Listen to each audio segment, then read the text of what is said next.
cerco di stare in equilibrio, ma vabbè, qui siamo capaci tutti, ovvio. Ma può capitare che si può stare sopra un filo e si può anche perdere un equilibrio, no? Ecco, evitiamo di farci del male perché con 10 cm di tacco potrei compromettermi. Ma al di là di questo, il senso di questo discorso è: quando cado mi faccio male e mi posso fare tanto male, se non che quando imparo a capire che determinate azioni e determinati comportamenti possono farci cadere, imparo qualcosa.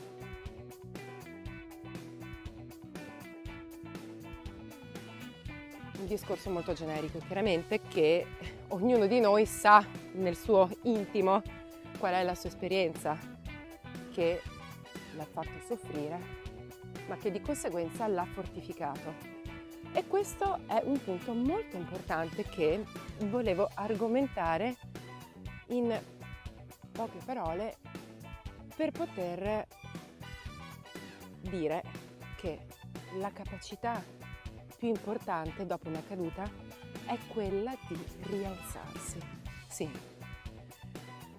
perché è quella capacità che ci aiuta a diventare un po' più forti, un po' più coraggiosi, perché anche il coraggio è importante.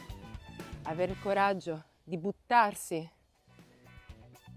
cadere, talvolta farsi anche male, è utile per imparare.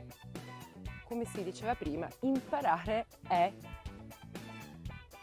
fare propria un'esperienza per riuscire a diventare una persona migliore. Qual è la domanda? Qual è la tua forza che ti aiuta a rialzarti?